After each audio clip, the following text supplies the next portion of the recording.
The Shark Deck.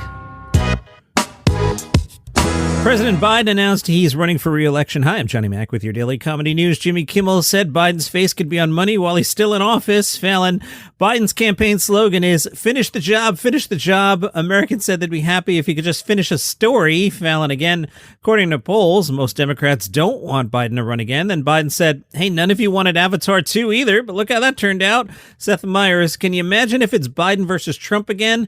That's like going into a diner and the only things on the menu are 2-day-old egg salad and Donald Trump. I guess I'll take my chances with the egg salad. James Corden wrapped up last night. As I recorded on Thursday, almost no articles. Strangest thing I've ever seen. John Mulaney was on with Jimmy Kimmel, who's getting more press than James Corden. Mulaney told a story about spending time at Jimmy Kimmel's house in 2021, which lasted, quote, a few weeks and then another few weeks. Kimmel said it was like his family had adopted a son. Mulaney said, I was treated so well. I never saw you. I never did. But I'd wake up and there'd be a basket with bagels. There's a nice restaurant quality espresso machine. Not bad. If you're thinking of having no phone, it's real good over there at Jimmy Kimmel's. From AL.com, that's Al is in Alabama, not my friend Al's website. Fortune Feimster went to a Buc-ees. This came up a few months ago on the podcast.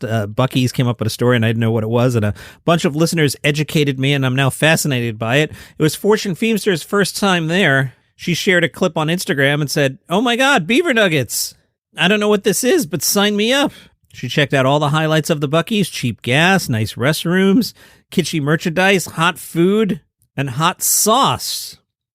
She walked by a wall of dried meat and said, anybody want some jerky? I mean, good Lord, that's a lot of jerky. Also catching her eye, a swimsuit featuring a pattern of Buc-ees beavers over leopard spots. She said, all right, I found my new one-piece bathing suit right here. Come on, should I get it? Vulture did a lengthy piece with Roy Wood Jr. The overarching topic is, why is it Roy Wood Jr. the next host of The Daily Show? And a subtopic of Roy Wood is hosting the White House Correspondents' Dinner tomorrow night. I'll talk about that on Saturday's episode. Vulture quotes Mike Birbiglia, who said, a bunch of my comic friends, when they found out Trevor Noah was leaving The Daily Show, said, and they're going to give it to Roy, right? Wood said, they're dating around. The perception is always that the talent is auditioning for the show, but I feel like the show is also auditioning for the talent. I'm focusing on the stuff I can trust and control because we're in a weird flux place. It's giving me a little bit of time to delve into the other things that excite me. I'm getting the vibe from reading a few Roy Wood Jr. articles that he's kind of frustrated with the Daily Show people. He can't say it out loud, obviously, because then they might say, all right, then we won't give you the show. But it's kind of weird that they didn't give him the show.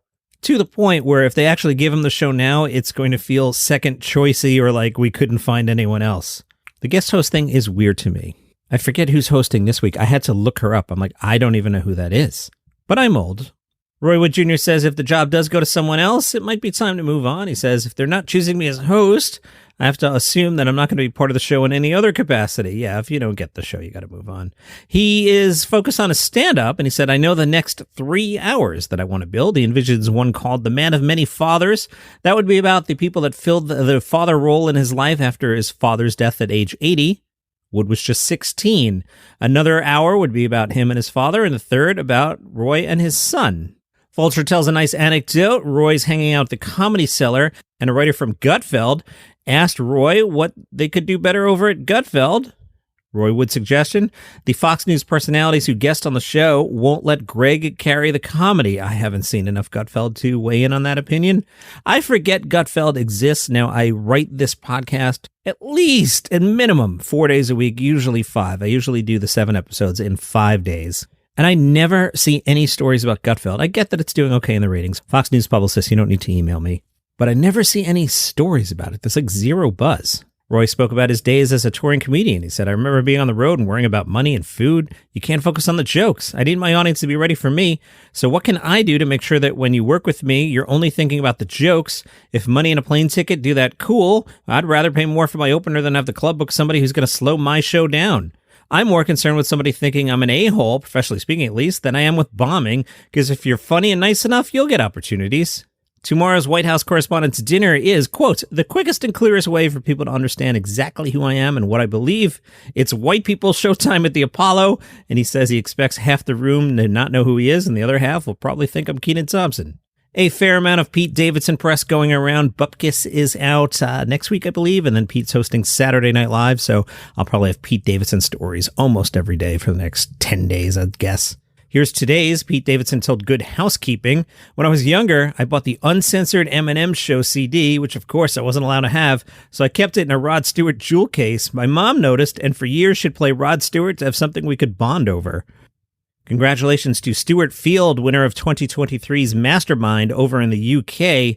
He chose the BBC sitcom Extras as his specialist subject. Ricky Gervais joked, "It's not the winning, it's the taking part. Although, if you don't win, technically you're a loser." Field said Mastermind was the only thing he'd ever wanted to win. I have the questions he answered correctly. Remember Extras, Ricky Gervais? No, not The Office. The other one? Yeah. All right, ready? I went 0 for 5 here. Question number 1. Scenes from one episode of the first series had to be filmed a month before production was due to begin in order to accommodate the availability of which guest star? The answer? Samuel L. Jackson. Question number 2. What's the name of the club which Andy visits on the recommendation of Barry off EastEnders, who says it's where the cast of the soap used to go to avoid the public? The answer? Castro's. I could have sat here for 10 years and not got that. 3. A newspaper photograph shows Andy and his new friend Jonathan Ross having fun at Ross's house, which according to Andy is in which English seaside town? Swanage. Number 4. When a new neighbor named Kathy moves into Andy's apartment block, he tells her he lives on the second floor at what number? 21. And your final question, if you want to be the mastermind. When Andy is befriended by a fellow extra played by Steve Spears, he is decidedly underwhelmed to be invited round on a Sunday afternoon to watch a DVD of what film? That film, Vera Drake. 0 for 5 here. How do you do? On Gossip Corner, Eugene Levy was spotted in Syracuse at Pastabiltiies. Love that name. Oh, some of the listeners give me a hard time when I start looking at menus, but I wasn't going to do it. But now I'm like, Pastabiltiies? Let's see what Pastabiltiies sells. Ooh, we can order takeout. Let's order takeout. Soup of the day today, Southwest potato. For your starters, you can get various salads or, here's a Thai beef side, rice noodles, shaved steak, onions, sweet bell pepper, cilantro. I would totally get that if I were at Pastabiltiies, $9. Get some subs, a traditional meatball sub, a chicken parm. Obviously, Pastabiltiies has pasta, you think?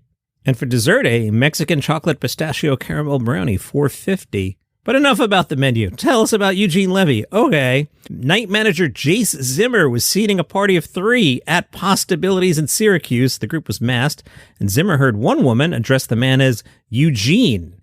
Took Zimmer a minute, and then he realized, with the hair and the eyebrows, how could you not? They just walked in here. The party told Zimmer they were passing through Syracuse for the night. Why? I'm going to get letters from Syracuse. But, Syracuse isn't a place you, pass through at, 9 p.m., Maybe in the middle of the day if you're from bigger city to bigger city and you stop there, or maybe you're visiting Syracuse, but I don't think it's a place you pass through at night. You can yell at me if you're from Syracuse. All right, what did they order, Johnny Mac? Levy ordered a steak, and Zimmer said the group finished with a cookie and coffee. They said it was fantastic. No complaints. Hello, I am Mark Francis, host of Palace Intrigue, the podcast that delves into the daily drama of the British royal family. These short daily episodes cover the latest news and scandals involving the likes of Prince Harry, Meghan Markle, Kate Middleton, King Charles, and the rest. From backroom sources to public controversies, we've got you covered. Whether you're a long-time fan or just curious about the royals, Palace Intrigue is the perfect podcast for you. So join us as we explore the lives, legacies, and dramas of the British monarchy. Subscribe now and never miss an episode of Palace Intrigue.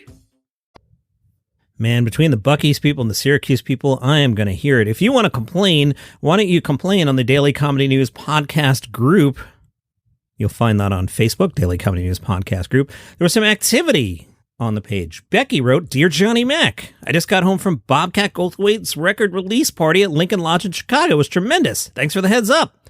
He was joined by a bunch of other comics, most notably Jay McBride, who's fantastic, Tim Kazurinsky, remember him from SNL 40 years ago at this point, Tom Kenny and his prize hit of the night, Eugene Merman. Becky adds, Bob's Burgers controversy aside, Eugene Merman was silly and absurd, just wonderful.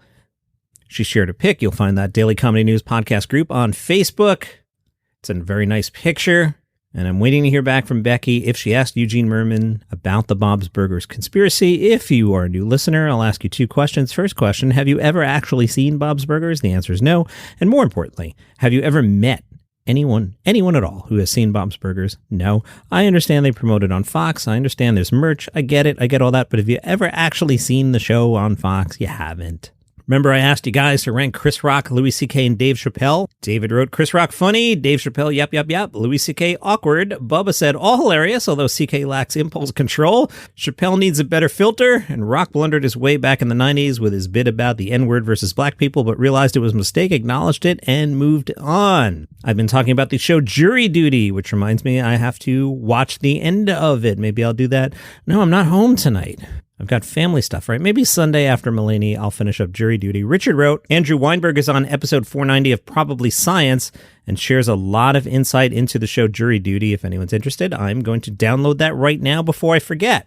Done. Thank you, Richard. When I do that during the show, I really am downloading the show. Now, there's probably about a 4-minute hole, which I have edited away. But yeah, I grabbed my phone and did it and answered a text from my son as well. The trailer for Hannah Gadsby's upcoming special has come out. I tried to pull the audio, but there were too many swears and a lot of music. And if you had the music and on the YouTube version of the podcast, then they're like, you use copyrighted music and retain it down. So I'm like, I'm not going to bother with this. I really liked her special, Douglas. The one, Nanette, is the one everybody was claiming that Hannah Gadsby reinvented comedy. People lost their mind over Nanette. I thought Douglas was better. The trailer for this one called Something Special, not doing it for me yet, but I will watch it. I'm curious, but I wasn't feeling the trailer. The press release says, in this smart and feel-good set, the comedian talks about a wedding, theirs, more than one traumatic encounter with a bunny, and much more. You'll find Hannah Gadsby May 9th on Netflix. I have 3 words for you. Beetlejuice. Being a fan of said show, they're actually developing the sequel. Warner Brothers made the announcement during CinemaCon. They showed a variety of logos featuring upcoming projects. One of those was that word too. I'm not saying a 3rd time. You know what happens if you say it a 3rd time? I'm not doing it. You say it 3 times. Michael Keaton and Tim Burton are reportedly in talks to return. Jenna Ortega also in talks to star in the film. I saw the live musical version as opposed to the pre-recorded musical version. I saw the Broadway musical version. It was so good. Really enjoyed it. They've been trying to get a sequel going since the 90s. There was one pitched called Title Character Goes Hawaiian. I'm not saying it. The idea of the original Title Character Goes Hawaiian came around as early as 1990. The Dietz family had moved to Hawaii to develop a vacation resort. As one does, they're almost like the Howells in the Gilligan's Island sequels. As construction begins, it's quickly found that the resort is being planned atop an ancient burial ground, much like in the Brady Bunch. Enter the title character who would accidentally awake native spirits and cause mayhem. Why didn't it get made? Because Warner Brothers wanted a sequel to Batman, and they pulled Tim Burton and Michael Keaton to go make that. By 1997, they were saying Winona Ryder was too old for the role, and the only way they could make it would be to totally recast it. In 2013, Winona Ryder told the Daily Beast, I'm kind of sworn to secrecy, but it sounds like it might be happening. It's 27 years later, and I have to say, I love Lydia Dietz so much. She was such a huge part of me. I'd be really interested in seeing what she's doing 27 years later. In 2016, supposedly a script was finished. The next year, they hired somebody to rewrite the script. In 2019, Warner Brothers said the sequel had been shelved. I love unplanned tangents. I had no intention of talking about that particular movie. I'm not saying it. You're not tricking me. All right, I'll bump this story to tomorrow now. Now we're getting long here. From the Sydney Comedy Festival, this via Chortle, comedian Reuben Kaye has been forced to pull out of the Sydney Comedy Festival because of threatened protests from offended Christians. Kaye appeared last month on a primetime TV show called The Project and made a joke about Jesus. He was speaking about the comments he receives from people and said, I think it's hilarious when someone messages me and says you have to accept Jesus' love or you'll burn in hell because I love Jesus. I'd love any man who can get nailed for 3 days straight and come back for more. That joke caused outrage in some quarters. A member of a group called Christian Lives Matters said, we have all had enough, and this show last night crossed the line with the mocking of our Lord Jesus Christ. Everyone needs to stand united, and we need to put a stop to all of this. So Reuben Kaye is pulled out of the festival. Let's see who's playing there on Saturday. I like the name of this show, 5 Mistakes That Changed History. It's a picture of Napoleon sitting on a horse. The horse has sunglasses on. Napoleon's holding a mixed drink and is wearing heart-shaped sunglasses. We all make mistakes, but rarely do they change the course of history. Fresh from sold-out runs at Adelaide and Sydney Fringe. In this historical storytelling comedy show, historian and comedian Paul Coulter tells the funny and tragic stories of 5 people and how their mistakes changed the world. Love it. Bert Kreischer. Wasn't expecting to see Bert Kreischer. Imagine we go all the way to Sydney and we just see Bert Kreischer. Here's a show called Nick and Tom Real Estate Agents. I'm not reading all of them, and some of the names are some names you've seen the other nights. Join Sydney premier character actors Nick Harriott and Tom Waddle on a hilarious and thought-provoking journey through the cutthroat world of real estate. This one-act tragic comedy is a tale as old as time. Struggling estate agent meets pizza boy. Pizza boy accidentally sells a house for $3 million. Real estate agent secretly recruits pizza boy to boost sales at his father's firm. Sounds like a good time. That's the end of the news proper. I've got a couple things I want to talk about. I was laughing. So I post the podcast, obviously, to all the audio players, but I also put a version of it up on YouTube. And the YouTube quote-unquote views, there's no video. It's just audio in a waveform. They're all over the place. I posted a YouTube short about Scott Aukerman. That got a few thousand views. If I post Dave Chappelle anything, thousands of views. And the episode about Carol Burnett's 90th birthday on YouTube, that got 8 views. 8. I feel bad. Come on. Luckily, the audio version got more than that, but the YouTube version got 8. Scott Aukerman got thousands. Jerry Springer passed away on Thursday. This has nothing to do with comedy and obviously not funny, but I met Jerry probably 30 years ago now when I was producing the morning show at WOR in New York. And I always remember Jerry was like super cool in person. I don't know that he had any other sort of reputation other than being super cool, but when I met him, I loved the guy. And then at Christmas time, a package showed up, a big, heavy package. And what was it? It was a styrofoam cooler packed with dry ice, and he had sent a deep dish pizza. And I had never been to the Midwest at that point. So I had this thing and I brought it home. My mom baked it for me. Oh, it's delicious. We still talk about that pizza. So rest in peace, Jerry Springer. Earlier in the week, I was in Chicago and I recorded an episode of my travel podcast, which is called Travel is Back.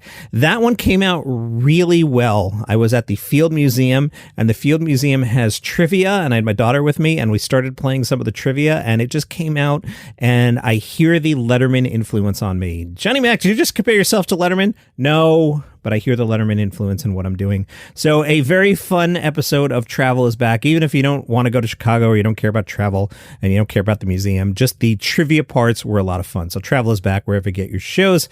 Back with more daily comedy news tomorrow. Follow the show for free on Apple Podcasts, Spotify, or perhaps be the 9th person to download the Carol Burnett episode on YouTube. See you tomorrow. Beetlejuice. Who doesn't like vacations? Do you need some inspiration for your next road trip?